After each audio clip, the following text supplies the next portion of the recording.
Welcome to Remember 64, where this week we hit the slopes with the kids.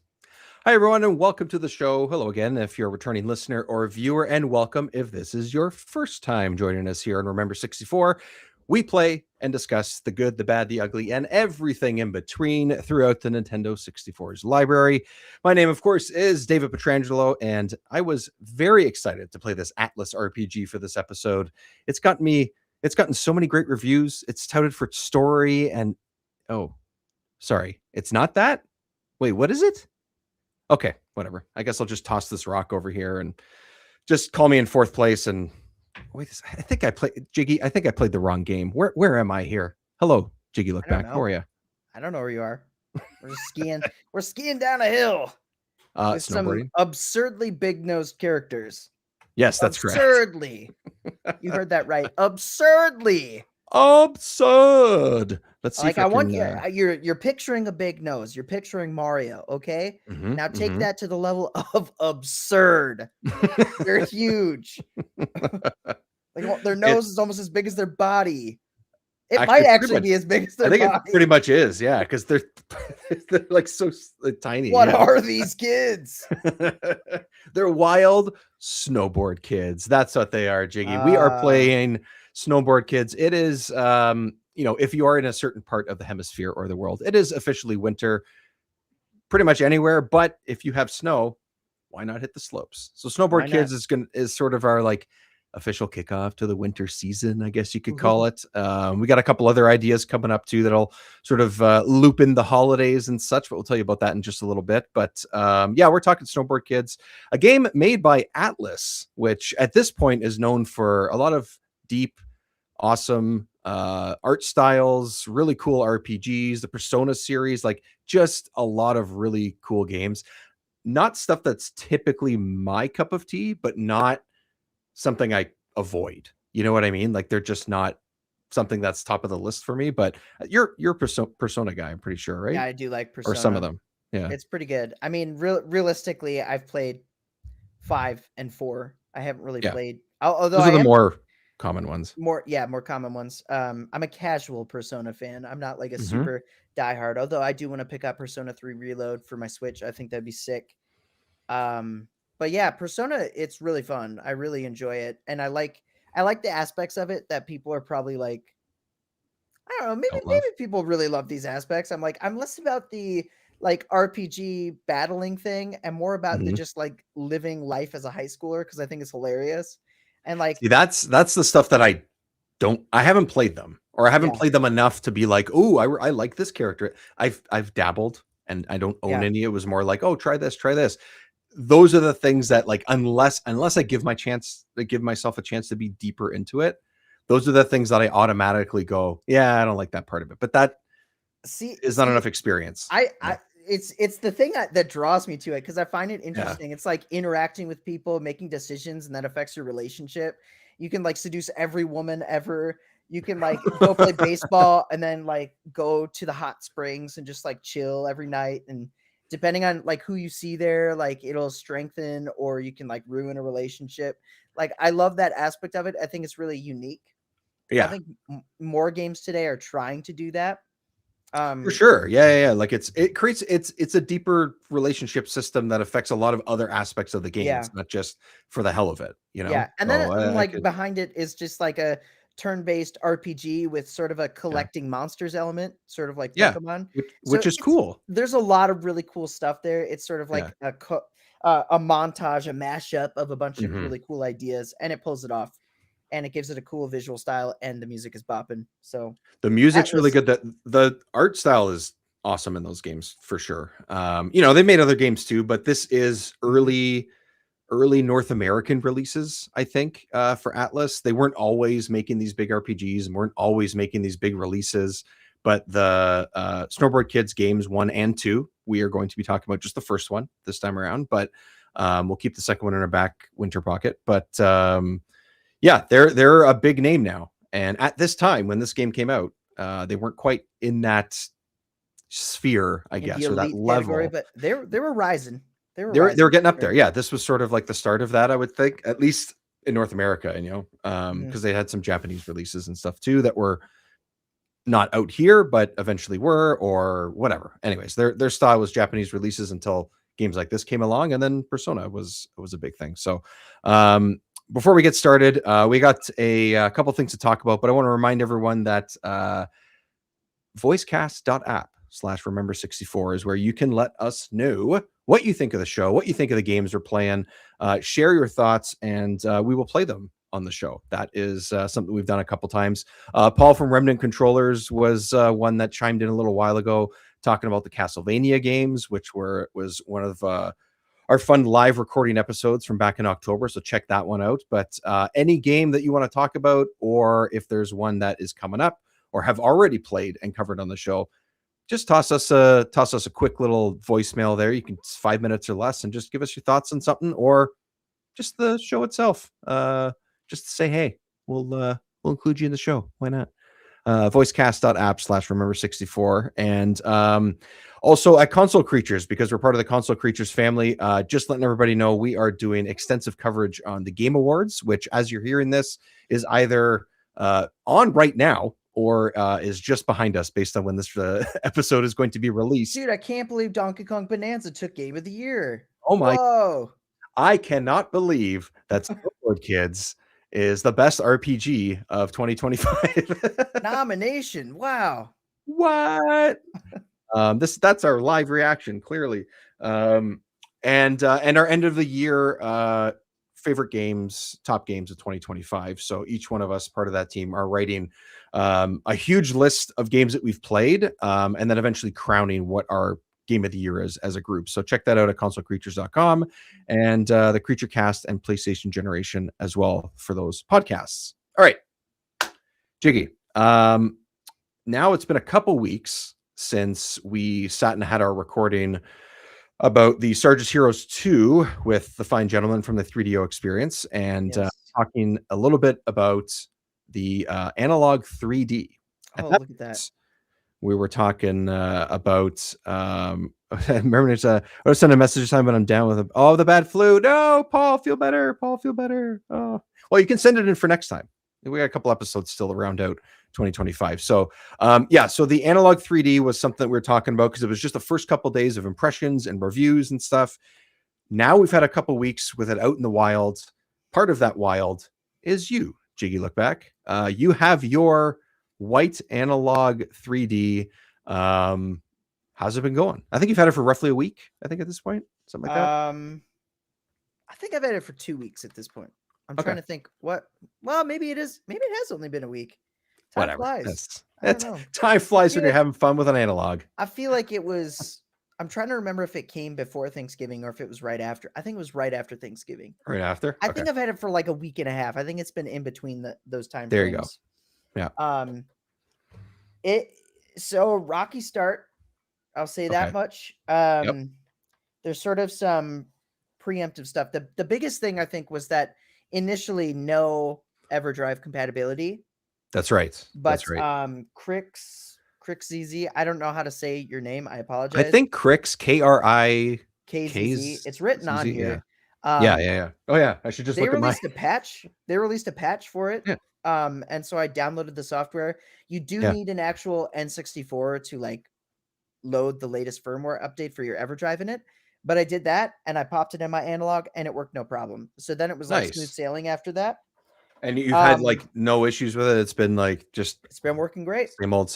Nice. Yep. Okay. And games do look better. Although I will say I haven't quite tweaked the settings, I think, to where I'm like, yeah, that's how I want it to look.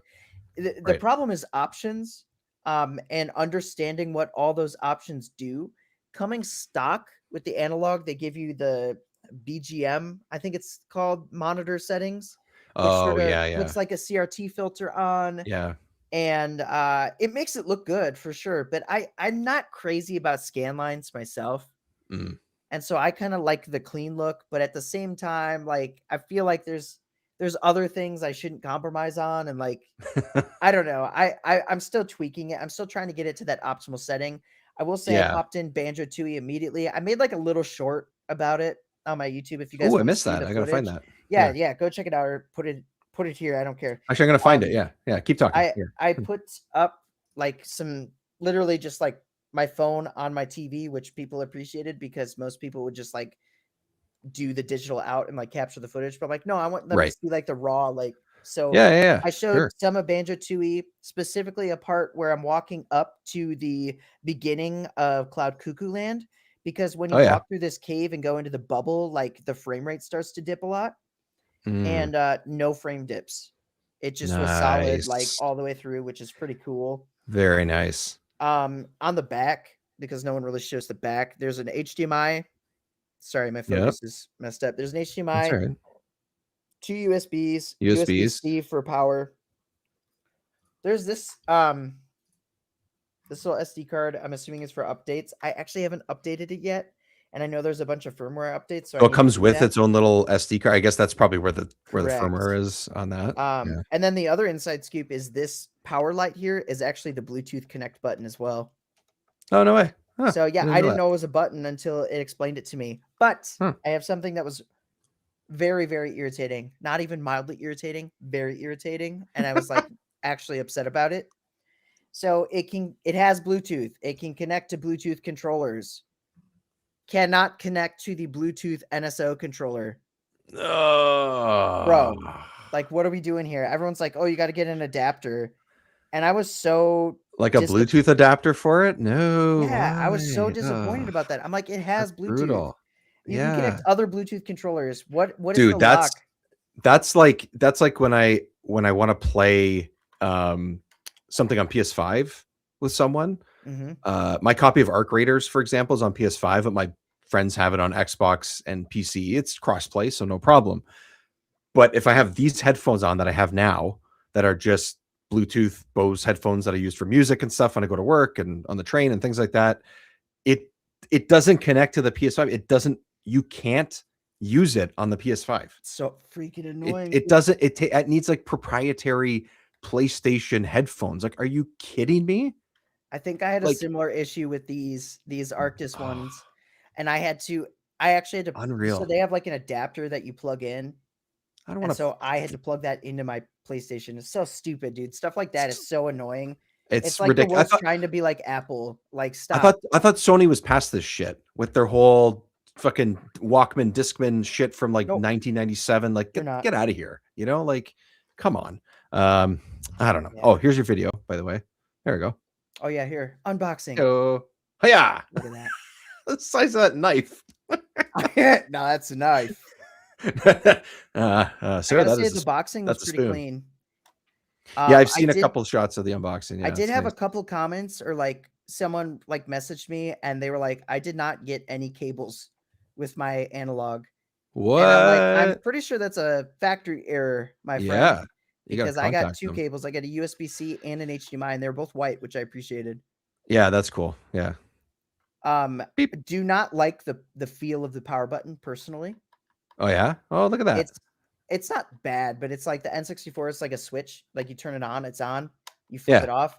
This is like a toggle. Like it goes. Oh, back. It's one of those. Yeah, like the back and forth. It doesn't. No matter what. And it doesn't click. Not really. No. I don't like that. Damn. Reset button's cool, fine, man. I guess. Hey, thumbs up. Look at that. Thumbs up. But I did like it, and what I've played on it has run great. Nice. And the little menu interface at the beginning, like you pop your cartridge in, it pops up a little image of the game. Like somehow it's able to recognize that, hey, this cartridge was Banjo-Tooie. And that was pretty neat. I did like that. I've seen those shots and stuff. What does it do with the EverDrive? Is it just open to the same menu that it usually does? Like unknown cartridge. Yeah. And or something like that. And then when you click into the EverDrive, it just opens up like normal. Opens the menu it usually has. Yeah. Yeah. Okay. The other thing too is we messaged back and forth about this the other day. Tim, yeah. Here we go. What Tim was mentioning just a few minutes ago. I kept it to ourselves just until we got to this. But Analogue, this is from Engadget. Like I like this wording. That's why I opened this one. Analogue is weaponizing your nostalgia with the translucent versions of its 3D console. And that is exactly what they're doing. It is a weapon. So if anyone doesn't know what they're doing now, so they announced, so this started shipping out within the last 3 weeks to the general public, right? Like Jiggy, for example. Yep. And this is, as of this recording, I think 2 days ago. So this is like the first couple of days of December. Maybe it was on the 5th or the 6th or something like that they announced this. They said, oh, we're restocking the originals, the black and the white one, and the controllers. So, hey, if you didn't get yours and you want to order it again, there's more coming. Oh, but wait.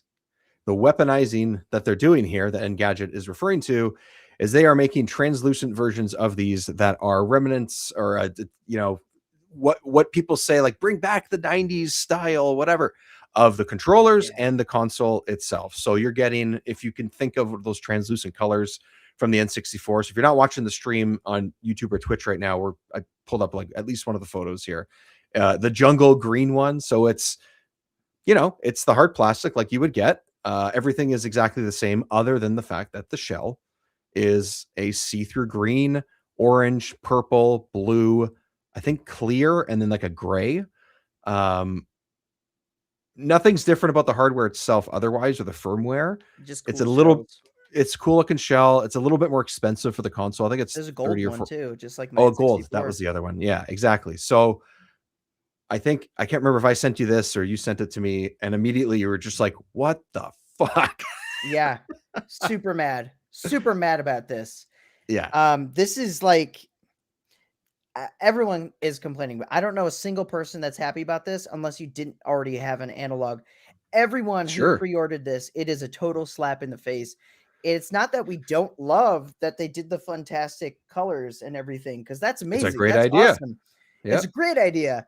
Unfortunately, when you pre-order the console back in October of 2024, which we both pre-ordered, Dave and I both did. Dave canceled his. Respectfully, I understand 100%. It was whatever cost with the tariffs, and they were like, "Oh, you're gonna have to make the difference."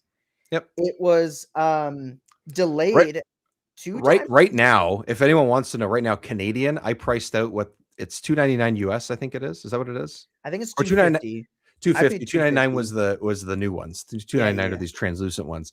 $299 prices out right now with tax and then paying extra duties, which understandably they don't include the duties on top of things. So the estimated duties and all that is almost is over $600. It's double the price. I'm not doing it. I'm sorry. And that's without the controller. Like I didn't get the controller. I was like, nah. Right.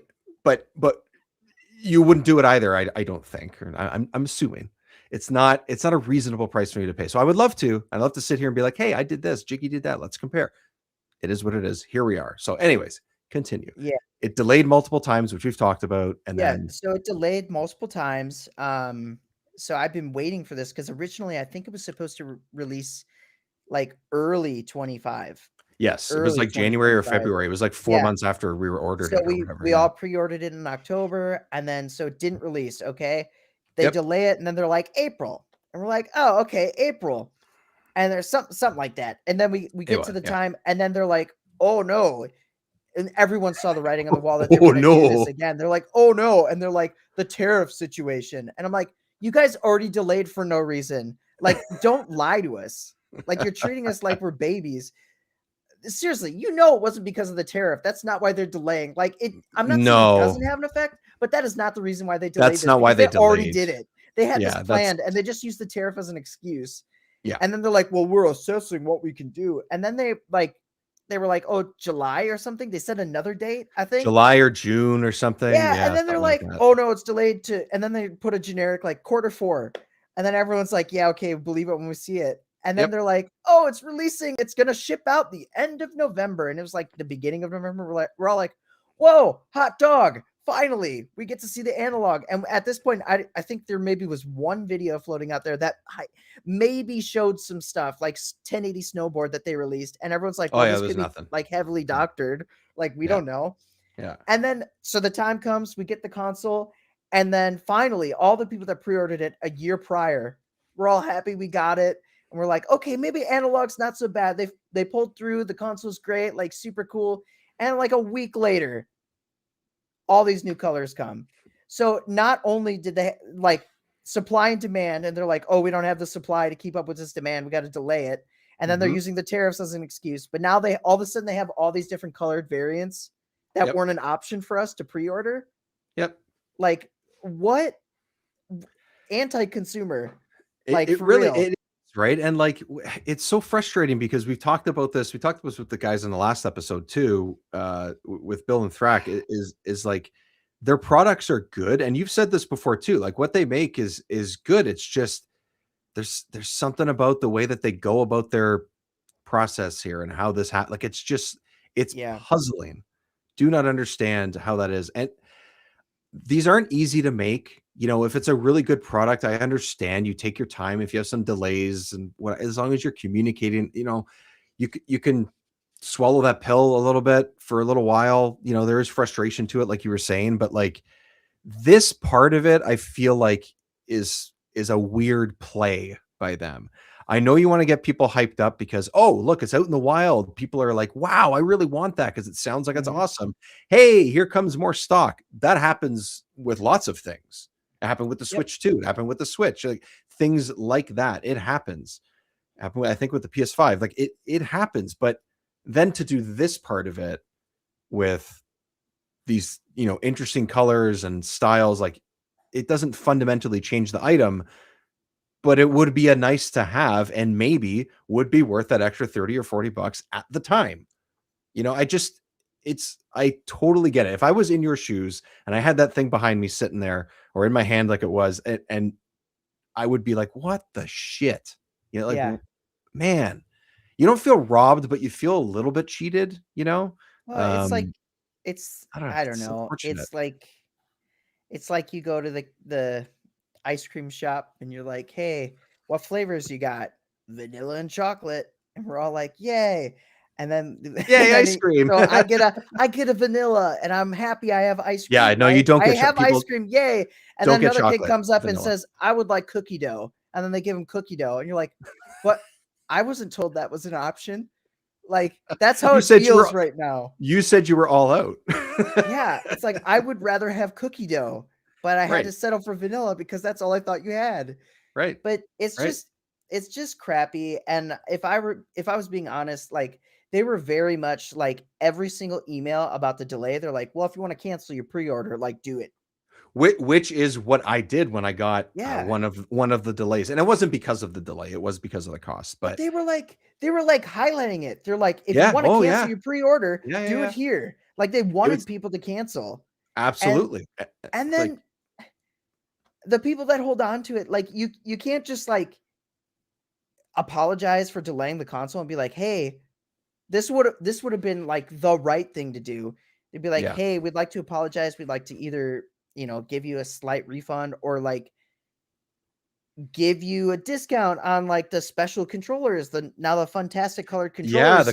Like that's a small thing you could have done. Or even better, you could have given us an option to upgrade to one of these colors. Be like, hey, sorry, it took so long. We have it done. If you'd like to change it out for one of these colors, like we'd be happy to do that.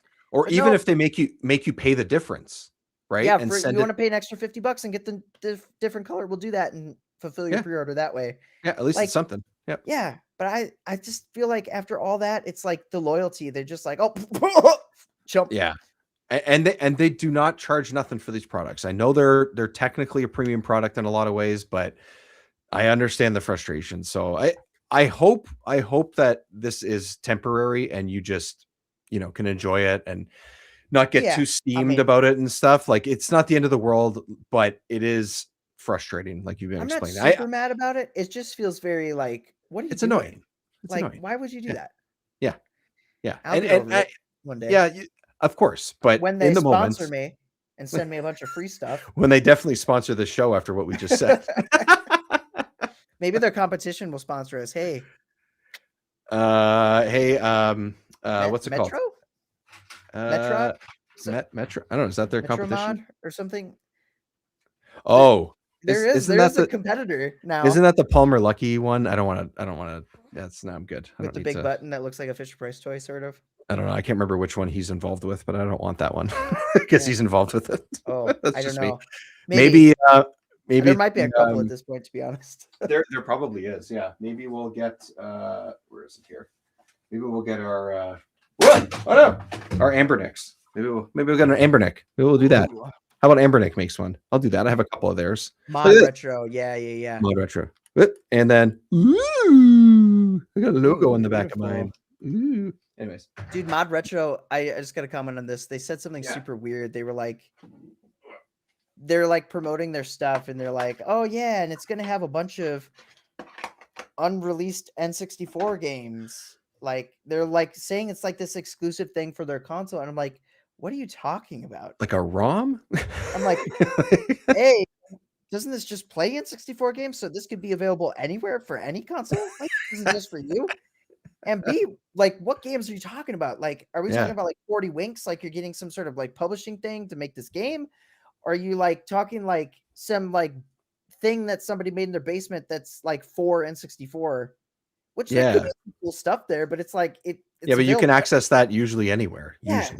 Usually. So Yeah. I asked that specific like I don't Thread remember or who it whatever. was, whatever it Yeah. was. I asked them, I was like, what do you mean by this? And they did not respond. Yeah. And they were responding to like every comment Everybody except for else. that one. They responded to my Mhm. other comment that was like, oh yeah, I like the look, like whatever. And they didn't respond to that. And I was like, what?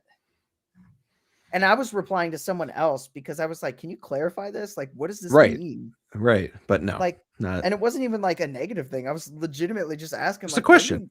what do you mean? What does this mean? What do you mean? What do you mean? What do you mean? What do you mean? What do you mean? What's the You're Jennifer not Lawrence selling me thing? on What do you this. what do you mean? What do you What do you mean? mean? What do you mean? What do you mean? Oh gosh. Oh, I love that. What do you mean? What What do were you we mean? talking about? We were talking about Snowboard Oh Kids. yeah, Snowboard Kids. That's right. Yeah. Let's get the super fun intro going. All that being said, the Analog 3D still like build quality is nice. You There you won't go. regret it if you have one, but There you go. yeah. But there's frustration involved But with there's what's some going on frustration with the company. Not this company. Oh, the intro.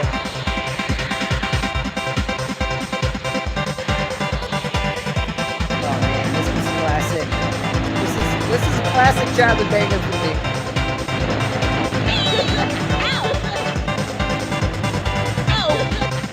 Oh, A little title screen too. you'll be very tired at the end of this dance. Oh yeah. It's worth it. It's a longer intro than I remember. It's very long. Oh. Epic. Pretty sweet. Snowboard Kids! Yay, Snowboard Yeah. Kid. All right, so let's talk about Snowboard Kids. I'm going to go to you first because I have a feeling that this is. I don't think I asked you, but maybe you've said it before. I have a distinct feeling this is part of that pile of games that you and your dad picked up. It is indeed. Yes. And actually, I sent you a while back on Discord. I found a picture of the games that or like Oh, some of the games. Like I had the that you cases. got from like the store or whatever. Yes. Yeah. Yes. The Oh my god, store I meant to it's post somewhere. that. Damn. It's somewhere. But Yeah. The store was Mega Video. That was the official name. Yep. I found like, I don't know, maybe 10, 15, it could even be 20. I don't know. It was quite a few games. I found the boxes. I don't think it was everything we got. I think some of those were loose too. But Okay. like these are the ones that had cases. And if you look on I think it was on the very bottom, Snowboard Kids, I gotta there. find it now because I remember I said like, oh, I'm gonna post it or I'm gonna show people or whatever, and I just completely forgot. Life. So yeah. Yeah, Snowboard Kids. This is one I played quite a bit of this one growing up. Nice. I just really enjoyed it. In my mind, it was basically Mario Kart 64 / Diddy Kong Racing, whatever, but snowboarding. That's basically what it is. That's what they're going for. Yeah. It is essentially like a kart racer. Like you have items, you throw it at each other and stuff, but it's like that gimmick is snowboarding. It's a different feel. The movement's different. The levels are pretty cool too. I always thought the level design in general, I mean, we'll get into all of that, but I just think it's a really neat, unique, fun experience because I just picture a snowboarding game with Mario Kart mechanics. That's the idea, right? And the thing is with snowboarding is, or any kind of sort of downhill sport, which I guess would be this in skiing, or luge or one of the something. two. Tony Imagine Hawk's Downhill Jam. Tony Hawk's luge skeleton 1080. You can't do laps in the same way, right? So they have to find Right. another way to make that happen, which was one of my surprises of how they did that. I didn't really think about it. So for me, I'll get into that in a sec, but I had a little bit of experience playing this. You know, it was a rental a couple times. I don't recall if I played more of the first or the second, but I do remember playing both because I know that the roster isn't exactly the same. And then there was one particular character that wasn't on this one. I think there's only 4 or 5 in this game. I think there's 5. There's Yeah, 5. So there's not that many, right? So anyways, that's how I realized the difference when I booted this up. And I was like, oh, there's that character I recognize, must be in the second one. So anyways, I would say mostly I went into this blind. I knew what it was. I knew kind of that it is that sort of, like you're saying, Mario Kart type style or whatever of just snowboarding and fun kids, goofy music, a couple abilities which I didn't remember what any of them did. Most of them are like shells and stuff, which we'll get into and everything. But I had a good time with it. I don't think it was super deep or whatever, No, but I did deep. enjoy it. I think it's kind of fun once I got a hang of what each item did. Once I got familiar with a couple of the races, I was like, yeah, I get it. Oh, I did a couple tricks. Yeah. All right. I get this. It's a breezy sort of, like, it's understandable why this would be fairly common to be a rental, you know, because you could enjoy yourself in a weekend with a couple friends with this, or even on your own, honestly, solo. Like, yeah. And that's kind of all you need. I don't think this is something that you have to play for hours and hours on end. It's not really meant to be that. It's just a quick kart racer on snowboards, you know, and So that's cool. I'm looking forward to us playing the second game because I've actually never played the second one. Oh, sweet. Okay. I've only played the first one, but I played the crap out of the first one growing up. Yeah. And I would say that part of the charm of this game, it is a multiplayer experience. it is one of those great couch. I was going to say co-op. It's not really co-op, but you know what I mean. Competitive couch. Competitive couch games, yeah. local play. Like, that's the way to do it. This might be a fun NSO release if it ever comes to NSO. Oh, I honestly, when we said that we were going to play this, I thought it was. For some reason, I thought it was on there because it feels. I mean, obviously, you know, there's a whole other reason why certain games aren't on it, but I don't know. It feels like this belongs on there because it is very much a pick up and play type of game and would thrive on there, honestly. And then if they did like the online where you could play with other people, that'd be amazing. Yeah, it's pretty fun. I like it. I've always sort of had this heart for this game because it's one that, you're right, I don't know anyone else that owned it, and I only owned it because of the crazy situation that I happened to be in with that rental store. But yeah, I didn't know anyone else that had Snowboard Kids, or the sequel especially. The sequel, I think, is actually considered like a rare N64 title at this point. It's a pretty late release. That's why it's one of those 2000 like releases. Didn't sell a I'm pretty crazy sure. ton, and like people that have it now sell it for like $150 or something stupid. Yeah. But yeah, that's reasonable. The first one, I mean, I had a blast with this as a kid, and I remember liking that the characters sort of looked like anime-esque. I don't know, like anime crossed with like Bomberman, crossed with like Pac-Man. Like Bomberman is for some reason there's something about it's like their silhouette, maybe, or it could be the eyes or something, because like obviously Bomberman doesn't have this giant nose like these characters do, right? But there is something about the size of the head, the silhouette of their bodies, that feels like this is coming from Bomberman. That's something. There was something I was trying to think of, I think, while I was playing it, and that was the thing. Was that. So that is exactly it. I'm trying to find the manual so I can get the characters pulled up, but oh yeah, the characters. I think I have. Do you have it? I had the name of them. Okay, so 6 playable characters. 1 is unlockable. Oh, so I didn't even know there was an unlockable. So we have Slash. I don't remember who everyone is. I do remember Slash is the one with the black spiky hair that this person is playing as in the game. He's like the mascot, essentially. He is like the main guy. Yeah, he's the main guy in the in both in just the series in general, I guess. Yeah. He's their Mario. He is the one that I played as growing up. I think I played a little bit as the one with the white cap as well. Which I do not know the name, but there's Slash, Nancy, Jam, Linda, Tommy, and then here we go. I think Shinobin is the last unlockable character, which is like a ninja looking person. That is a little bit blurry, and I think that's from 2, but that is all the characters in. It's a little bit blurry. Yeah, Jam. I also played as Jam. I went between Slash and Jam personally.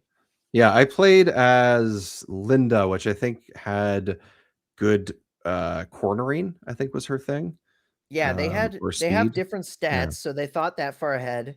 Yeah. And then in addition to that, you can also pick your board, and you have a couple different styles of board. Like I love that. I didn't realize that was a thing. Yeah. Yeah. So it gives it just a little bit more customization than Mario Kart at the time, which I think is a pretty cool and unique thing. And if I remember right, isn't there a store too where you can buy like?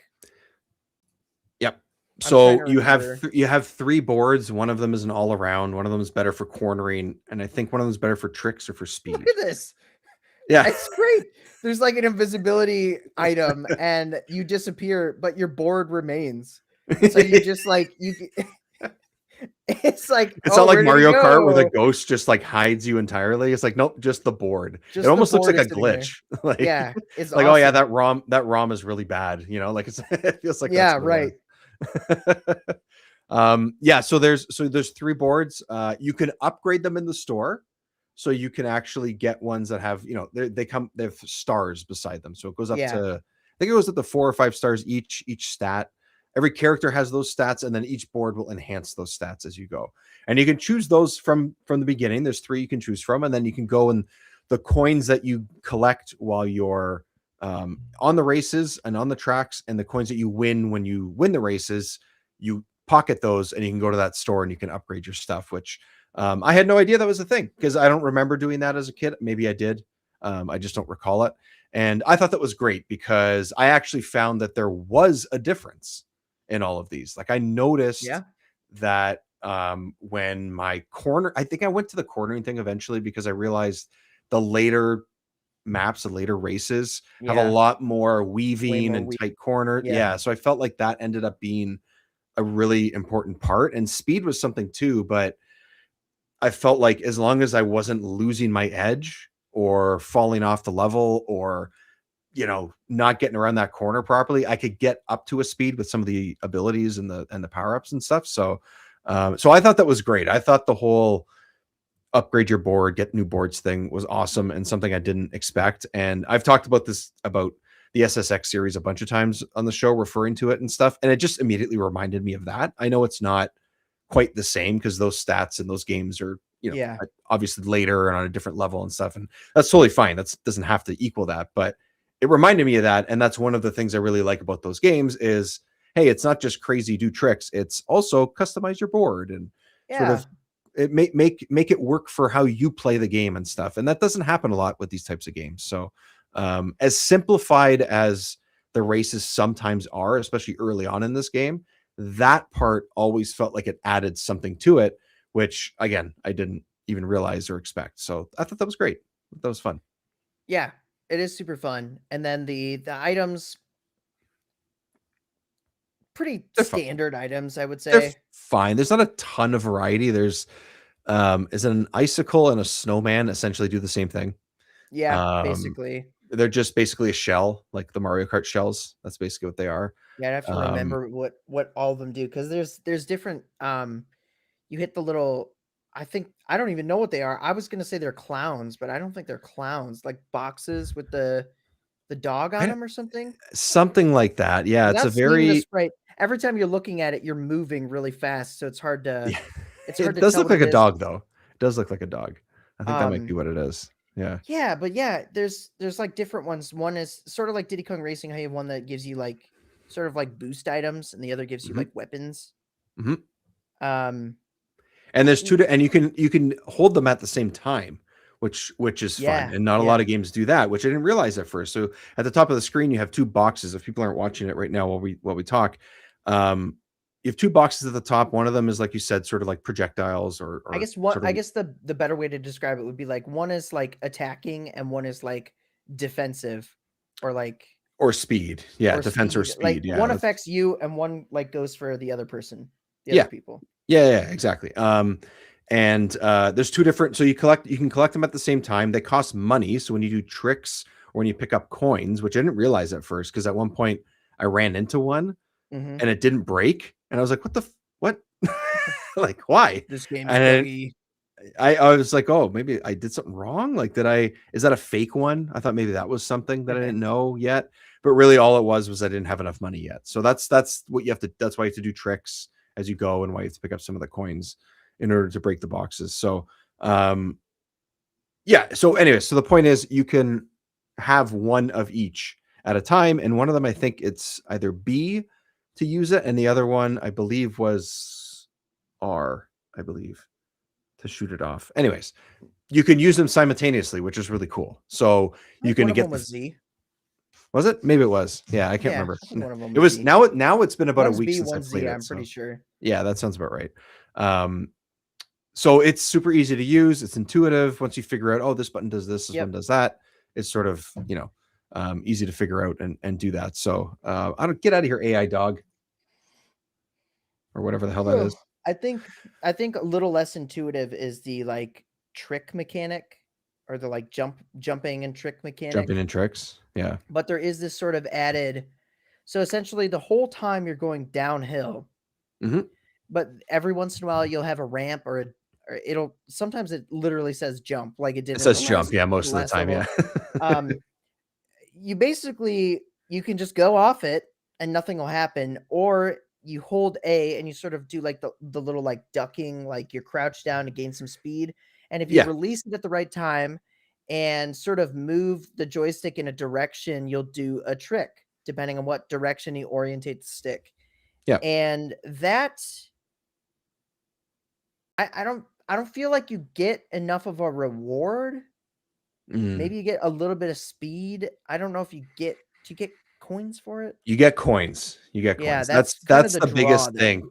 Yeah, that's the biggest thing, is that it gets you coins so you can collect the items and do that. And then if you have enough, you pocket it at the end of the race and stuff. So that's the biggest thing, is that I think I was expecting this like speed boost. Again, going back to the SSX series, it's always like the thing is you get a little bit of a boost if you land your jump. This, you're landing in unless you do a trick really late or anything. So it's pretty forgiving in that way, but it's for the money. That's what it is. And you can do, depending on the jump, depending on your speed at the time, you can do a couple of flips. Most of the time it's a couple of turns. It's not like you're doing anything too crazy, but you do have to still pay attention to what you're doing. But it's okay. It feels a little like you do one and you're sort of done most of the time. Yeah. Like I would rather, but it like holds your hand to make you do that. Right. It's sort of like, no, we don't want you to do anything else. And it makes it feel a bit sluggish.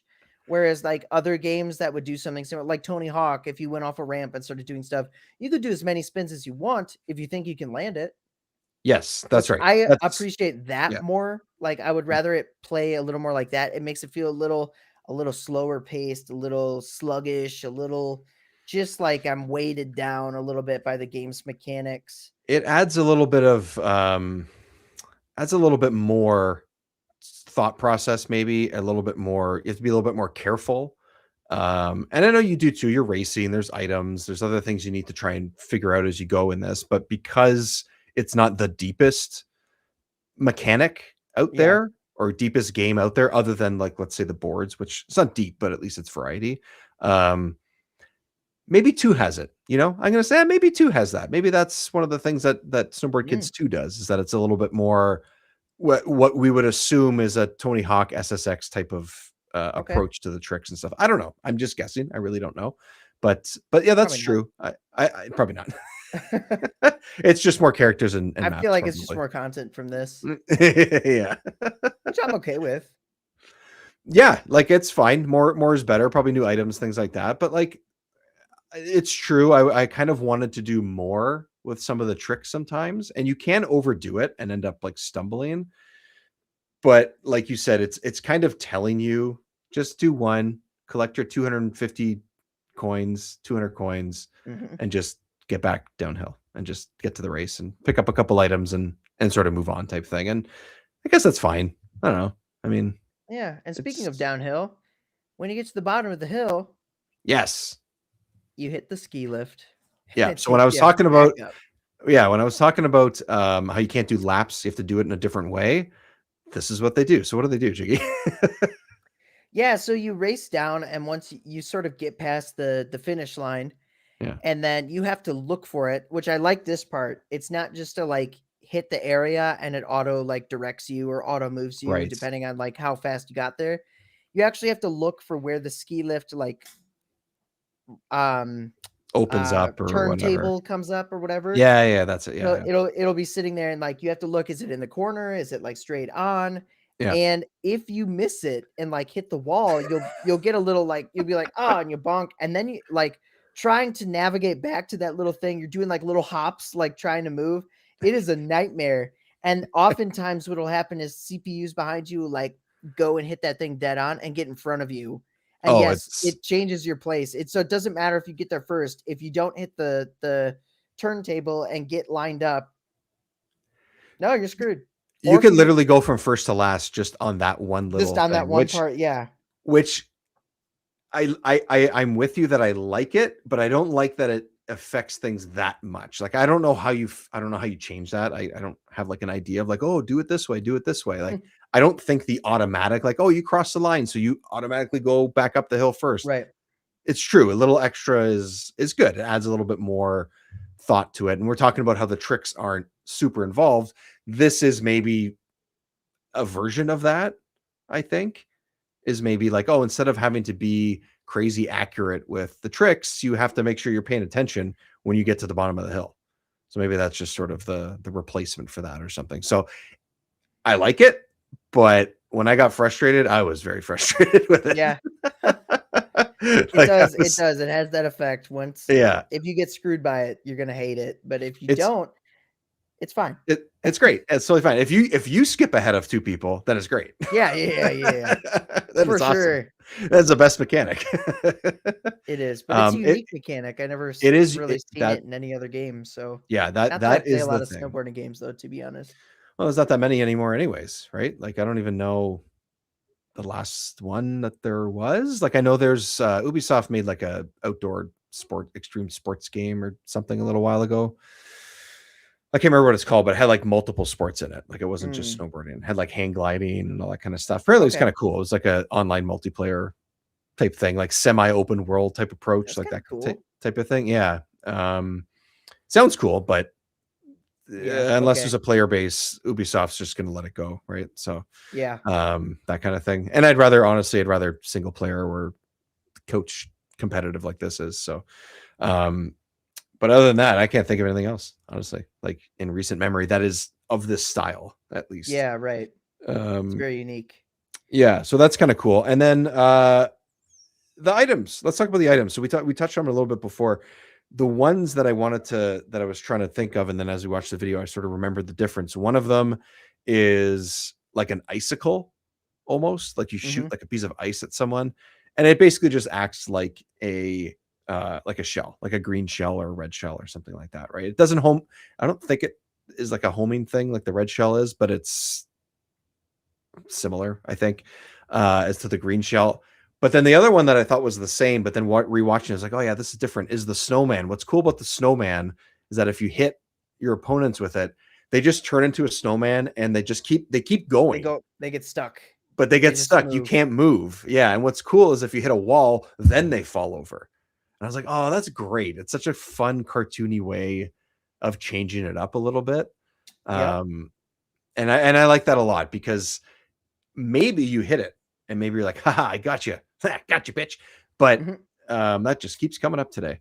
But watch Chappelle's Show, everybody. It's great. But what's cool is like you could be in a big open area, kind of like what we're watching right now. And if they don't hit anything, all it does is kind of slow them down a little bit, and that's it, you know? Like, so you kind of feel like, yeah, I got you, but not quite the way that I hoped. And I think that's kind of fun too. Add some unpredictability to it. So Yeah, they're just silly. Like a giant fan that comes out behind you to boost, like we're watching now. mhm. Trying to think what else. There's the ghost that sort of slows down your opponents. Yep. There's You you drop a throw rock. you throw plates at people. There's that Oh one. yeah. That's like essentially like the lightning Um, bolt in Mario Kart, lightning. where it drops these giant plates on everyone's head, and they just like go, it's oh, and they like get squishes stunned. them or whatever. Yeah. Yeah, and then the rock. So the rock is one of the reasons why I want to talk about items is because it's a banana peel, essentially. Mhm. In a Mario Kart equivalent. But what I didn't like about it is that it's so hard to see Oh yeah. because it's so tiny. It doesn't have to look like an obstacle like on the race course or on the lap. Like I don't think it needs to be that, but man, sometimes I hit one and I was like, I had no idea that was there. I was really bad at paying attention to them, so I think that's why I didn't like it. It's because of that. Yeah, I mean But they do blend in. They really do. yeah, that's what, and I, maybe that's what they were going for. I'm not quite sure, but that one frustrated me because I just couldn't get over the fact that like I Right. can't see this thing. I can't see this. So, Think there's the hand. What does the hand do again? I don't remember what the hand does. Yeah, I do not recall. I know it's there, but I actually. don't remember what it does. Yeah, I don't remember what it does. And then there's the races themselves, right? The tracks themselves. Mhm. This one in particular I really liked. I like the way that the Yes, the, like, nighttime stuff nighttime, looked. yes. Yeah. And what's cool is in certain areas you're kind of going off a big jump or you're in sort of an open area and you can see all the lights in a city in the background and stuff. I just like this part here. I don't know if it looks like there's a city Frosty down. Village. Yeah, that's what it is. I didn't even think of that. The moon is, the moon's in the sky. It looks good. It looks pretty fun. And it looks pretty sharp, I think, for a somewhat early N64 game and one that has a decent amount going on with the speed and things like that. Like it's pretty good. It's a pretty good looking track. For the most part, the game looks okay, but yeah, it's no, not one that I would say is a looker. No, but I wouldn't say it's bad either. It's pretty on par with a game like Goemon or like. Oh yeah, that's another one. It looks like yeah. It's just sort of that's anime vibes, right? Yeah, that's what it's doing. Yeah, for It's sure. got silly, over the top anime vibes. Anime extreme sports. That's what it is. Yeah. So, Yeah, do you remember any particular other than like the nighttime one? Do you remember if there was like other ones? well, that's the one I was going to highlight. I Okay. was going to highlight this specific one because I also liked the nighttime. I felt like it was a pretty stark change from the others Yeah. that sort of feel samey but different layouts. Yeah. I don't know. It Yeah. just gave a totally different vibe. That very first track I remember a ton. Yeah, yeah. And they get more and more complex as you go, It's pretty much. Like yeah, I the think one with the giant snowman I do remember too. It's like it's hard for me. They sort of blend together in my head because they're not dramatically different.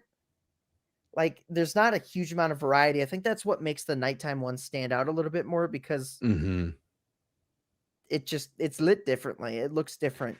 But is this you say no variety, but Jiggy, what about Grass Valley where you're literally snowboarding on grass? Oh, I forgot about this. Yeah. I got to this one. I was like, Grass Valley, what is that? Like that can't like it shows you sort of like a preview of like what it would be. And I'm like, oh, I'm maybe there's some like grass you have to get over. Yeah. No, the whole thing is literally downhill, this like village. That's what I get. I played the crap out of this as a kid, but then when I went back to play this, I just played it a little bit to like refamiliarize myself. I'm like, oh yeah, I remember this. Yeah. So my bad. Yeah, that's cool. It's so random though. It's like, yeah, we're snowboarding. Now we're snowboarding on grass because we can, I guess. You can. It's so funny. Yeah, dude. And the little like only because I don't really notice it when I'm playing. Yeah. But when you like smack into a wall and stuff, and it has like a little like Batman style, like bang, pow. Yeah. Like that's pretty funny. It's that anime style. Like it really is that. That's like you said. I think that's pretty much what they're going for. I think for the most part they nailed it. It's not. I don't think you're gonna spend the most time with this game. Oh, little kitty. Hi, kitty. Yeah, I got her. I don't think you're gonna spend the most time with this game, but the time you do spend, you'll get the hang of the mechanics in the first couple races, and then maybe you won't come in first every time. Maybe you just need a couple tries for some of the more complicated stages. But after that, you got yourself a goofy downhill game, and it's pretty much it. That's cool. Yeah, I think it's the parachute's fun. The parachute's cool. Yeah, I forgot about that one. I saw it happen a few times, but yeah, that's the one where if you hit your opponent, they get immediately flown up into the air, like vertically, just go whoop. Yep. And then they slowly float back down. I think what's cool about this game too. Sorry, I didn't mean to cut you off. No, that's it. That's pretty much. I had an intrusive thought, and I just started blurting it out. You got to do it. Just the Persona like enemies and stuff, and like so many characters that just remind me of Persona, and so it's got that like, it's like this weird Bomberman-y sort of look, and then like underneath it, there's Persona, and you can see it, you can feel it. It's there. It exists. What's cool too is that, like, yes, it is called Snowboard Kids, but like literally when you pick the character, it tells you how old they are. And these are all like 8, 9, 10, 11-year-old kids, right? So it's like you hear a title, it's like, oh, it's Snowboard Kids. Yeah, they kind of look like kids. And it's like, no, these are kids on snowboards competing. Yeah. It's like they're playing in the backyard type of thing. You could sort of say that about it, kind of thing. And when you were talking about Persona before, how like that's the sort of everyday life type stuff is something that you really like. Not that that's what this game does, but like maybe this is part of what they were going for. Maybe this is sort of what kicked off some of those ideas, is like, hey, well, why don't we use that sort of fun going back as a kid type idea and expand it into RPGs and whatever. Like, I don't know.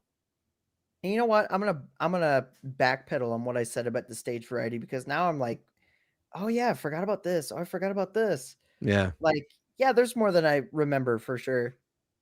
There's 8 stages, I think there is. So there's, again, not a ton, but there's not a ton of content, right? And I probably the reason why the first couple that are similar are so ingrained in my head is because I probably just like replayed that over and over and over.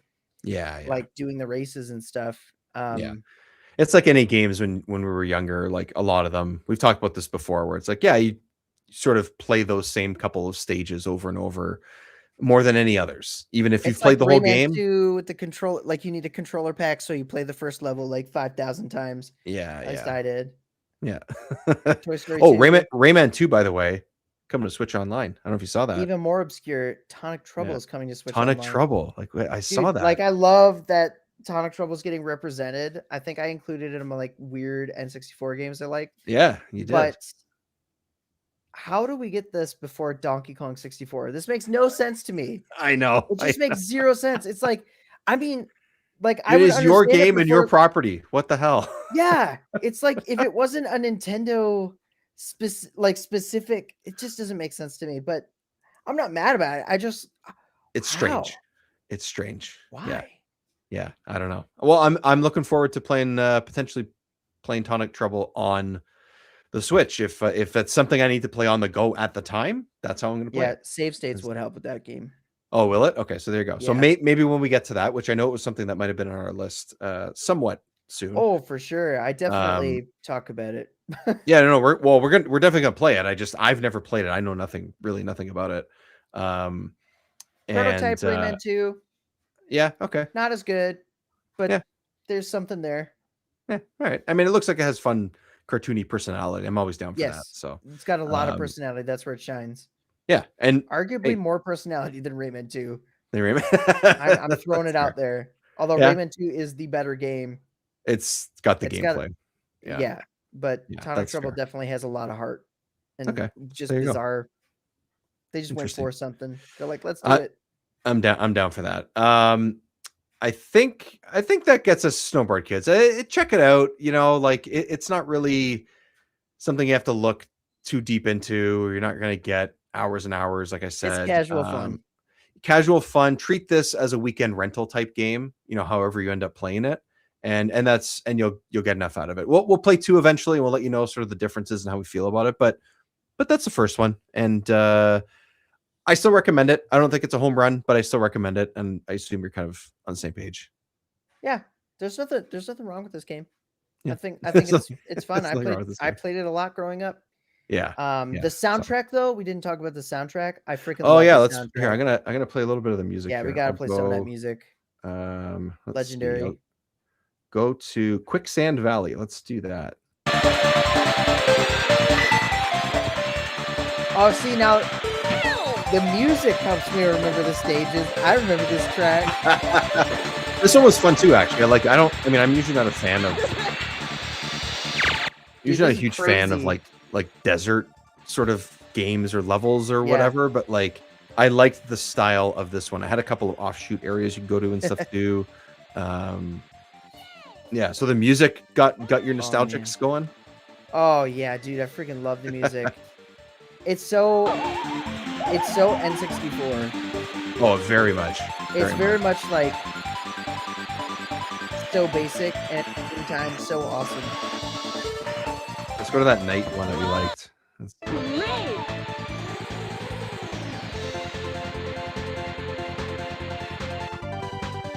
Yeah, it's good.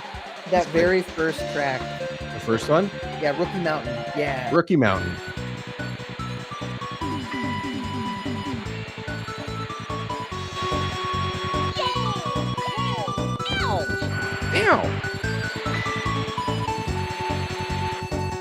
Another game, just like we talked about with Sarge's Heroes. Yeah. They put their freaking company name all over the place. All over. ATLUS is everywhere, and I love it. All along the billboards and whatever. Yes. And there's like fake ads and things like that. There's other things that say Snowboard Kids on it. A lot of charm in a couple here. spots. Yeah, it's cool. Yeah.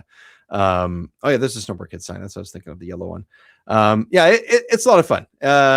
It's Paul says from Remnant Controllers goes, I'm gonna rent this from my local Blockbuster. Oh, wait, it's 2025 and I have back pain. Yeah. Speaking of back pain, I literally just got up from the couch and my back hurt before. So oh man. That's what happens when you're close to 40, everybody. Not to age myself, but I just did. But that is how that happens. When you got to pick up a 28-pound kid multiple times a day and you're almost 40. Yeah.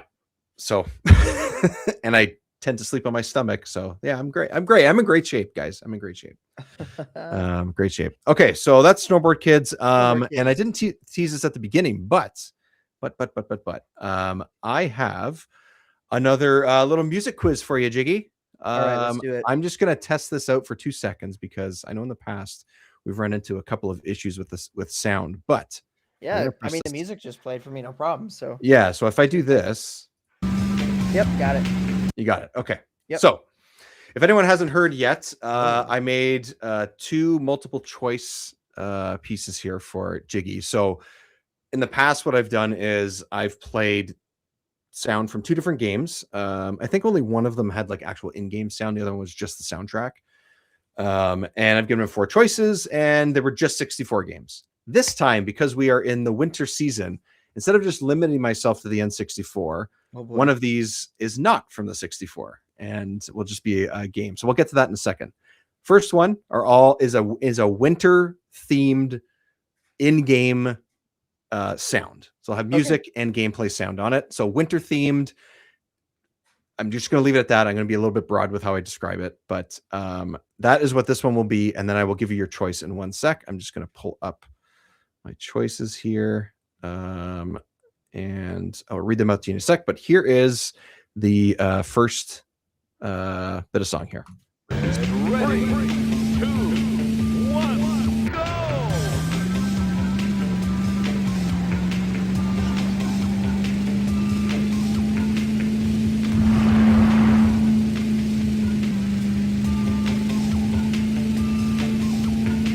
It goes on like that for a little bit. So clearly not a racing game. Right. I had to leave that in there, like the sound, because the music would kind of mean nothing almost. Yeah. Okay, so here are your options for that one. I can replay it if you want to. But this is the N64 one. So this is an N64 game. This particular stage, race, whatever you want to call it, is winter themed. Not sure if that'll help or not, but I thought I'd stick to that.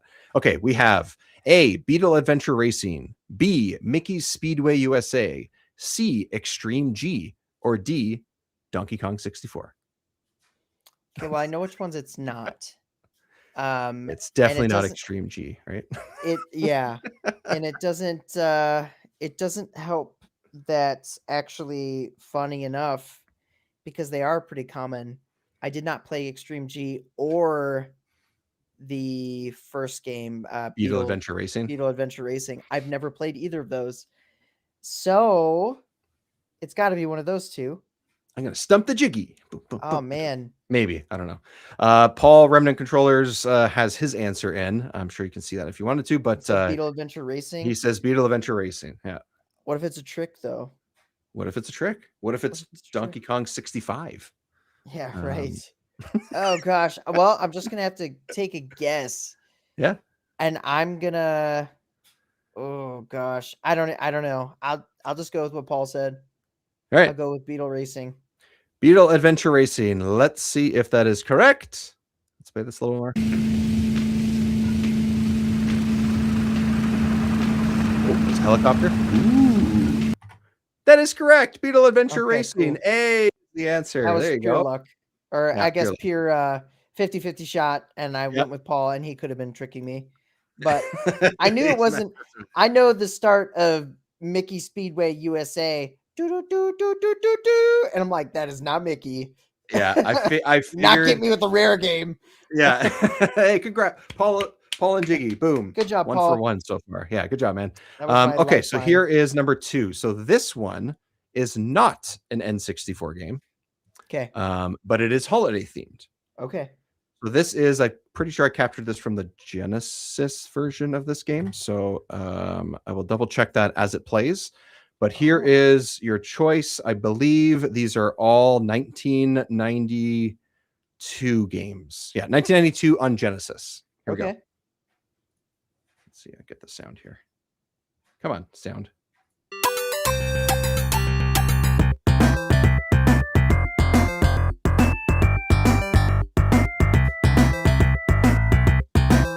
So Genesis.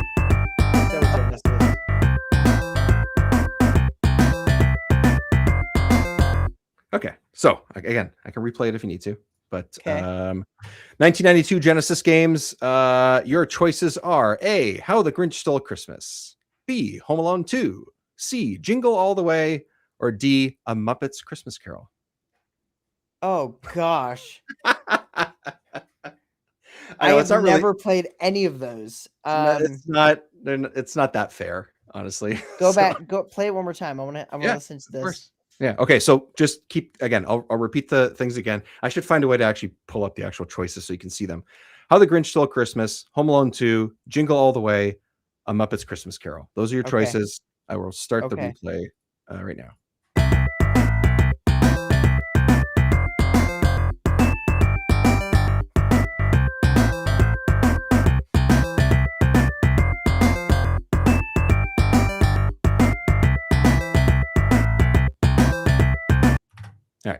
That's what we got. Okay, there's one option I forgot. Can you list them one more time? How the Grinch Stole Christmas, Home Alone 2, Jingle All the Way, A Muppet's Christmas Carol. Okay, so Paul says Muppets. He's going for Muppet's Christmas Carol. That's actually where I was leaning too. Okay, all right. But the question is, do I follow what Paul said? I mean, he knew Beetle Adventure Racing. So he went for it because he knew. I think these are guesses, and that's totally fair. I would be, honestly, if I was in your seat, I'd be guessing as well. It just sounds very bouncy. It sounds very happy, which gives me Muppets vibes. However, I'm gonna go. I didn't even know Jingle All the Way was a game. Let me just throw that out there. Dude, if you're tricking me and then it's not even a game, that's really funny. I'm gonna go Jingle All the Way just because it sounds fun. Okay, so Turbo time. Turbo Man, Turbo time. not playing from you, dude. It's not helping. Okay. The answer is B, Home Alone 2. Really? Yeah, Home Alone 2. So that is, I can't remember the exact name of the stage. I wrote it down and now I lost it. It's when he's in the Continue. toy store. Okay. In the big toy store from the movie. That's what it is. The other ones, I actually don't know if any of those are games. I have no idea. I just picked Christmas movies. I was like, I really needed to look, and I was like, Hey, Tim wait, got Home Alone 2. Tim got did it. There you Jingle go. All the Way even release in 1992? No, it's I like don't think it did. 95 or I 96 or should have something. like thought that through a little bit more.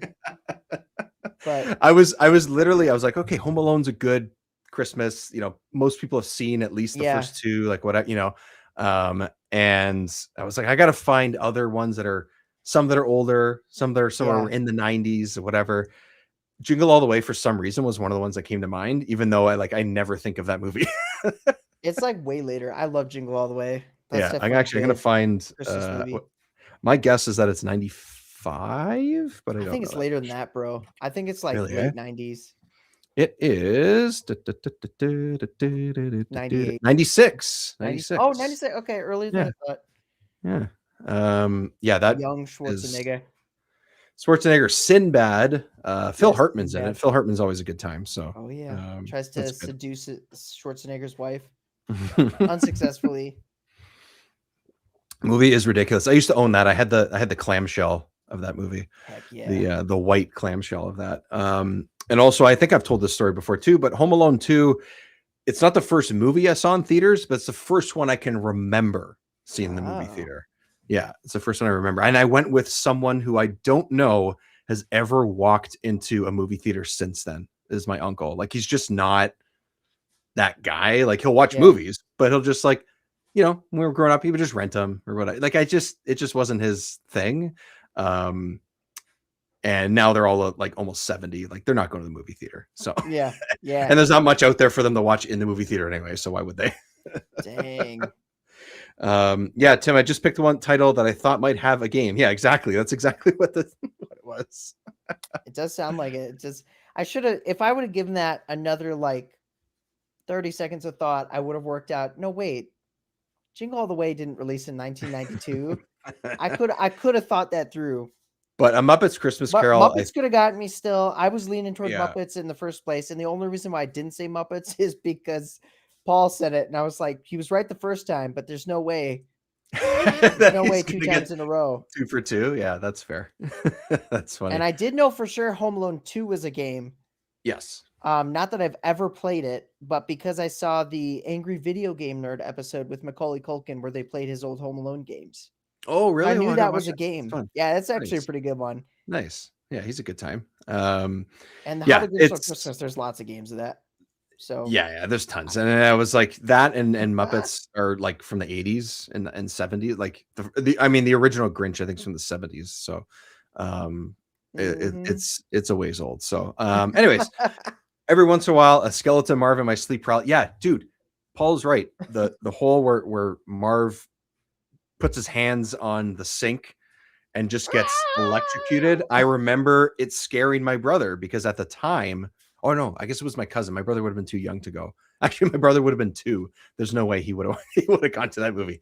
My cousin being a little bit freaked out about it because we'd seen the first one and watched it multiple times. So we were excited to see this one. It didn't really have anything like that. I mean, there's slapstick either way, but the first one's much more slapstick. There's no extra stuff in it. And that's like their version of CG was seeing his skeleton when he got electrocuted. Classic. Yeah. Great movie. Great 2 movies. And then Macaulay Culkin was no longer around for movies after that. So, or at least not in the Home Alone movies. Yeah, Richie Rich. Movies. He did a couple. I think he did it in between and maybe a few after. My Girl comes to mind. Yeah, he did a couple in the 90s, but he didn't really. Uncle Buck. Uncle Buck is that was his first movie. Pre Home Alone. Yeah, he's like 4 or 5 in that. Like, he's young. Yeah. You really my dad's brother? Yeah. Man, that scene. Oh my God. If anyone hasn't watched it, I don't know. I'm assuming it's also available in the States, but there's a John Candy documentary on, I think it's on Prime. Man, he is so big here in Canada, especially in Toronto. that like watching anything John Candy, I'm all down for. And it is a very good documentary. It's Oh, cool.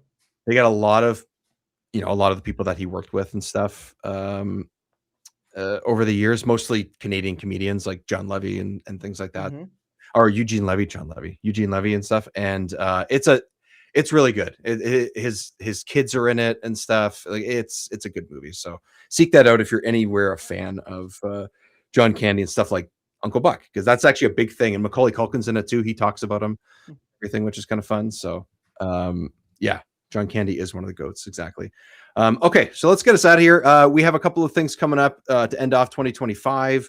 We are doing sort of a gift exchange. I love this idea that Jiggy came up with a little while ago. We're going to have each bring a game. Trying to decide if it's going to be separate episodes or the same one. We'll figure that out in the next little bit. Each bring in a game that neither of us have played, but grew up playing, or at least had rented over the years or something. And hey, I'm going to exchange. I'm going to give this to you. You're going to give this to me. We're going to play it. We're going to talk about them. And that's going to be our sort of holiday gift exchange type of thing. So that's going to be to end off 2025. Look out for that on your podcast feed and on YouTube as well. And Jiggy, look back. What else is going on, man? I asked you last time, but now that Perfect Dark is behind you, and Star Fox Adventures, I think, is now too. It is now behind me for sure. We're joining the DK December shenanigans and gonna play through the country series. I'm gonna attempt to do country 1, 2, and 3 all in the month of December streaming. Nice. I'm pretty sure we're gonna get through 1 and 2. 3 might be pushing it, but we're gonna try. Yeah. Doing like once a week, Yeah. And then aside from live stream stuff, I'm working on a croc video, which is pretty cool. Ooh. I haven't really thought about anything else. I kind of got a lot of things that I want to do, and it's finding the time to do everything. It gets a little crazy around the holidays. I've sort of slowed my pace down a little bit. Yeah. Just around the end of the year here, but I will certainly be picking it up. GoldenEye 00 Agent. Yeah, right. Although I don't think it'll be as hard as Perfect Dark. Yeah. I don't want to do that anytime soon. I need a break. You need a break from that type of game and stuff. Yeah. Yeah, you just got to change it out. I think Star Fox Adventures was a good change of pace. It was like a solid. I could have beaten it in 2 weeks, but I stretched it out to 3. Yeah, that's all right. Yeah, it's a solid. I'm gonna keep an eye on, or ping me when you're if I miss it, if you're ready to play 2, because as I've talked about multiple times, that is my favorite game ever. Donkey Kong Country 2. Maybe I'll play it at the same time and again, but that's awesome that you're playing those games. I love those games. In a similar light, I'm going to be guesting on a podcast probably in early to mid. Yeah, probably somewhere. Oh, I know what it is. It's going to be in March, Mario month. Josh from Still Loading is doing some Mario games again. Oh, nice. And speaking of SNES games and Mario games, I'm going to be playing Yoshi's Island for that show. So I don't know exactly when that's coming out. We haven't recorded it yet, but it is one of my favorite games of all time. I play it almost once a year anyways. Like it's just one of those games. It's not difficult. I really like it. So I'm also going to be playing Yoshi's Island coming up. So yeah, it's fun. I'm going to try and stream it too, because it's just kind of a fun, chill Mario game to play. And I have pretty much memorized the whole game I could probably get through it in like 2 nights, 2 sittings kind of thing. And so in a similar way. So that's cool. Nice. Donkey Kong. Keep an eye out. Jiggy Look Back on YouTube for all that fun stuff.